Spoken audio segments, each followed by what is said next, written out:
இறைமொழி பேசுதே.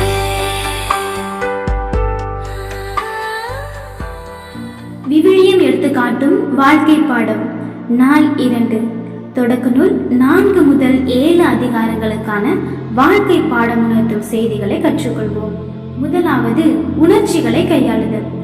காயின் ஆபேல் மீது பொறாமை கொண்டபோது கடவுள் அவனிடம், பாவம் உன் வீட்டு வாசலில் படுத்திருக்கிறது, நீ அதை அடக்கி ஆள வேண்டும்னு சொன்னாரு. கோபம், பொறாமை, பழி வாங்கும் எண்ணம் இதெல்லாம் மனிதனுக்கு இயல்பாகவே தோன்றக்கூடியதுதான். ஆனா அந்த உணர்ச்சிகளை நம்ம ஆள விடாம அவற்றை அடக்கி ஆளும் மன வலிமையை பெற வேண்டும். இல்லைன்னு சொன்னா அது நம்முடைய உறவுகளையே சிதைத்துவிடும்.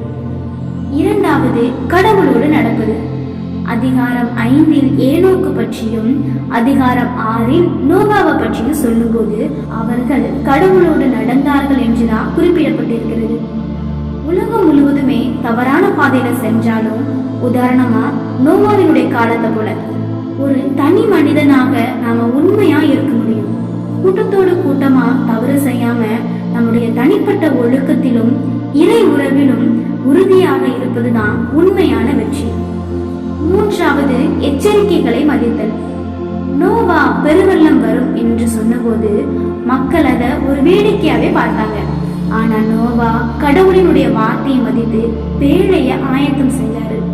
நம்முடைய வாழ்க்கையிலும் வரக்கூடிய நல்ல ஆலோசனைகள், மனசாட்சியுடைய எச்சரிக்கைகள் மற்றும் இறை வார்த்தையுடைய வழிகாட்டுதல்களை அலட்சியப்படுத்த கூடாது.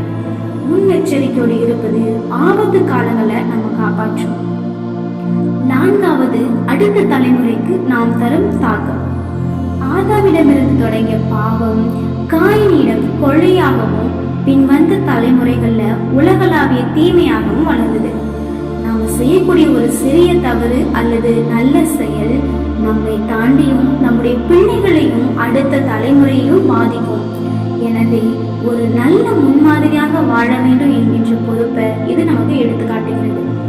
இறுதியாக இந்த அதிகாரங்கள் நமக்கு உணர்த்தும் செய்திகள் என்னன்னு சொன்னா, நம்முடைய மனதை காத்துக்கொள்ளணும், உலக போக்கின்படி வாழாம உண்மையோடு இருக்கணும், சரியான நேரத்தை ஆயத்தப்படுத்தணும் என்பதுதான் எடுத்து காட்டுகிறது என்கின்ற விழிப்போடு இந்த நாளை தொடர்வோம். நன்றி.